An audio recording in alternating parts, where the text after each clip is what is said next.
And then there are repetition of patterns. We talked about it. Every relationship looks like the relationship you have with your mother. Not every, because in contrast, you could set out to not, you're just adamant that you'll, it's almost like narcissism, because now you won't take care of anybody. Now you have to be the center of attention. Now you have to be the one who someone is, doing flips to be in your life, but that's still a result of your relationship with your mom. And so, what happens when it's time to select friends or a partner? Because you're so used to chasing that pattern, it happens again. Just like you're pleasing your mom, chasing your mom, and doing all these things, now you're going to get friends where you have to chase. You are attracted to unavailable partners or friend. You are attracted to critical partners or critical friends. You unintentionally repeat parenting styles with your own children. Your mom didn't take care of you, so now you don't really take care of your children because that's normal. That's that children are a headache and a burden, and these kids get on my nerves flavor of parenting. Or you don't do Christmas, or you don't do Thanksgiving, or you don't do, you're not intimate, you're not emotional, you're not physical with your child. And that could be because that's what you experienced with your own mother. It impacts how you mother. Mother wounds are multi-generationally passed down, and it's important for us to know that. And one important thing about how it's passed down through generations is that epigenetics. Epigenetics is stating that our environment, it affects how our DNA is expressed. So if I'm stressed out, then and my eggs, my daughter, when she was in me, I'll use my girls, when they were in me, if I was stressed out, now they're stressed out. The cortisol markers are high, and they have a higher proclivity of stress, inflammation, cortisol, anxiety, or depression. Whatever I dealt with, it turns on the DNA marker for emotional expression.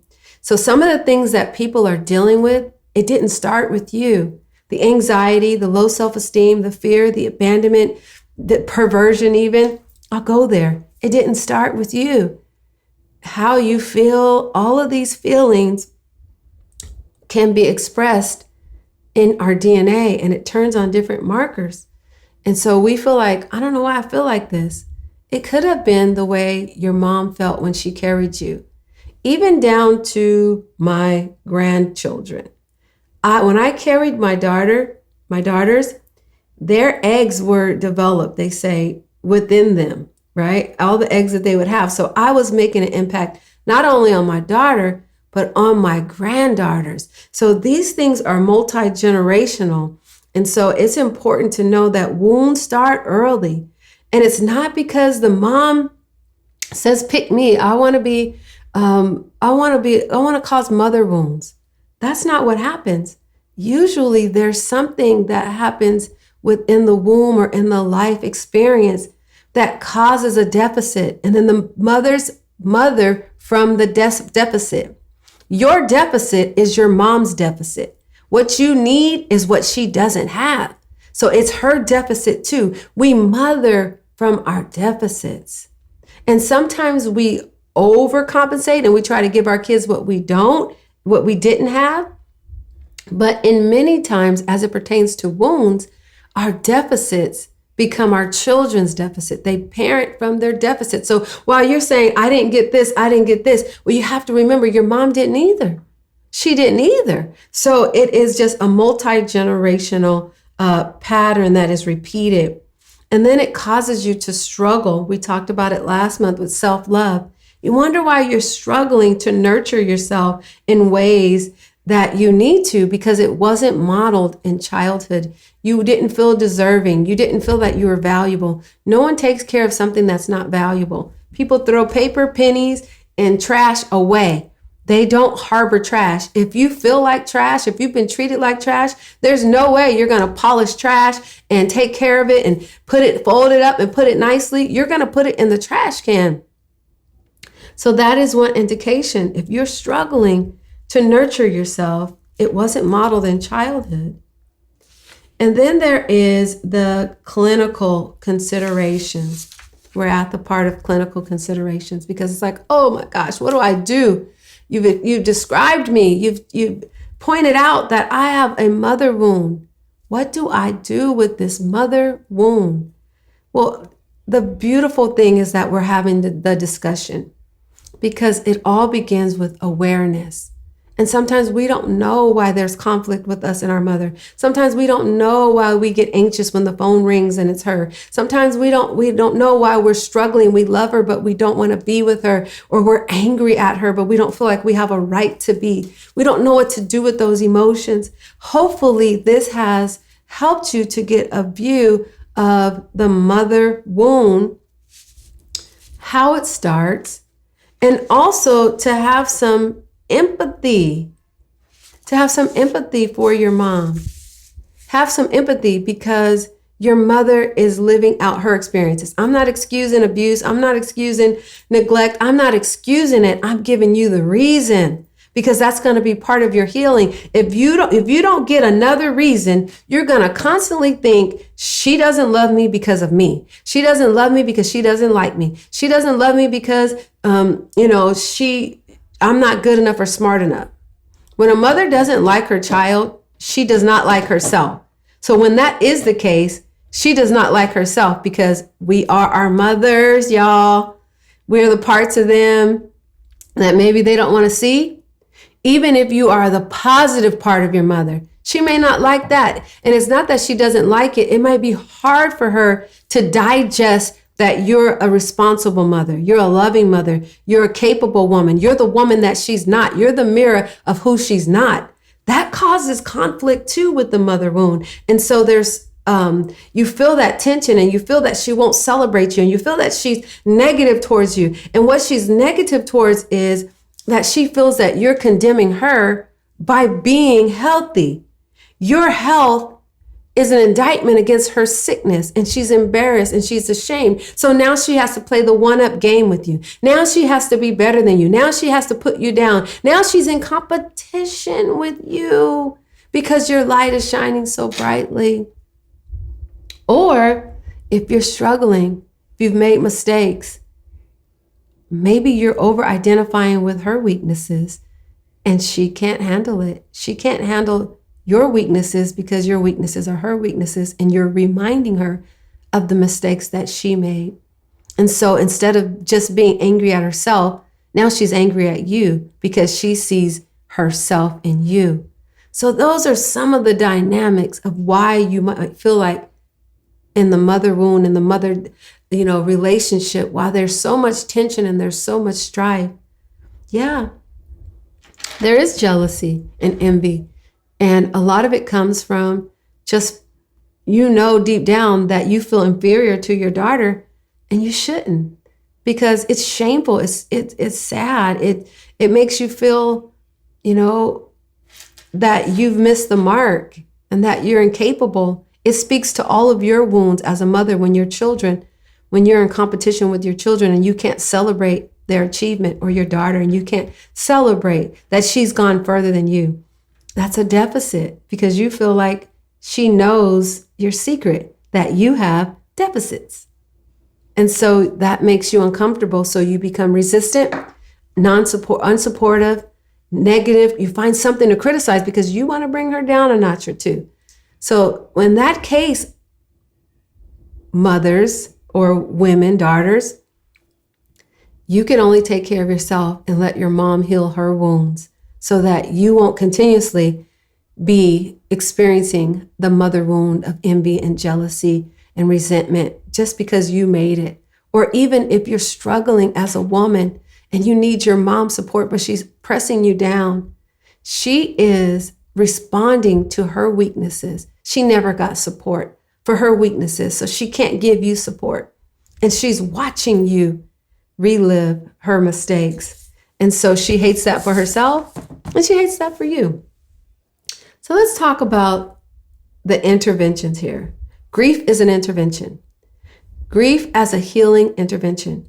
Grief is a necessary and powerful process in emotional healing. It allows us to acknowledge, feel, and release the pain of unmet needs, lost dreams, and emotional wounds, especially those tied to early caregivers' relationships like the mother. Grief is not bad. I know we don't have sometimes the emotional capacity for it, but it is the pathway to healing.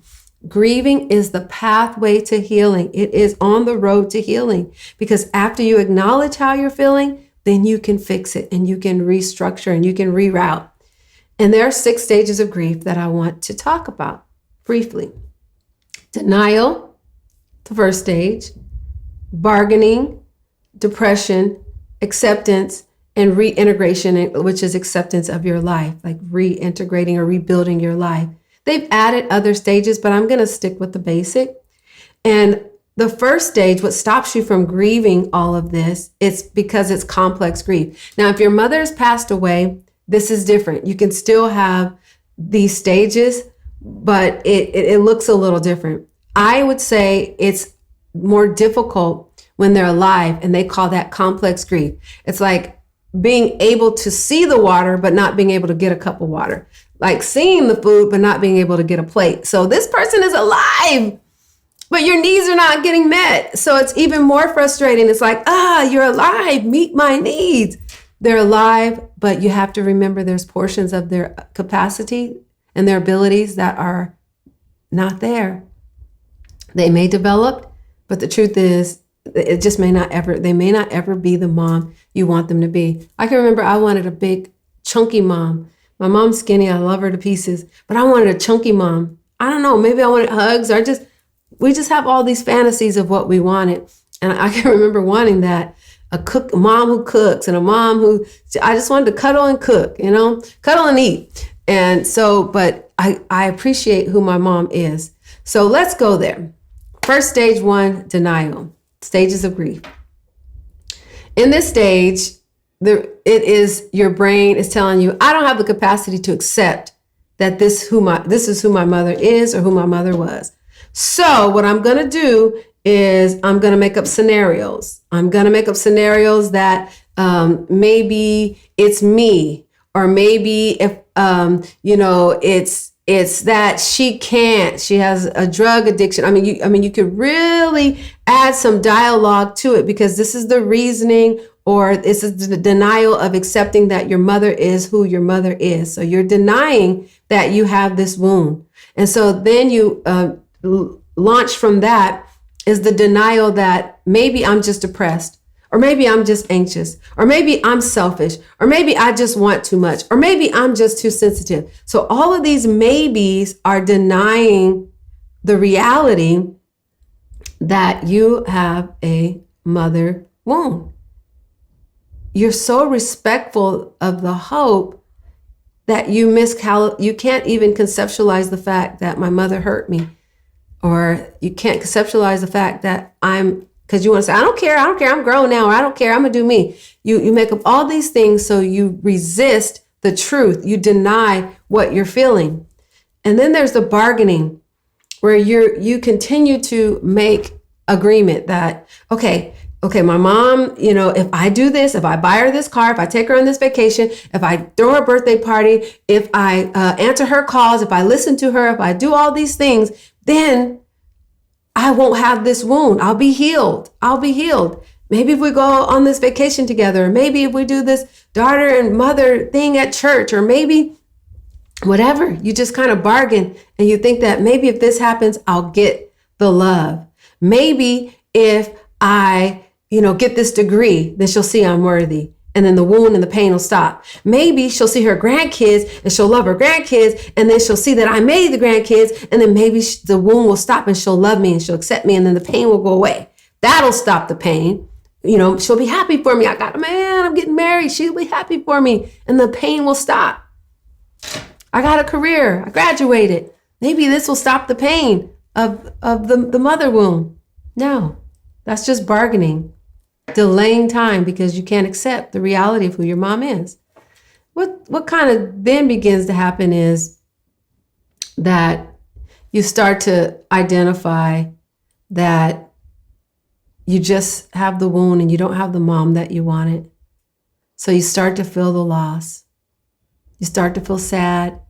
And you may even start to feel like it's me. I'm not good enough.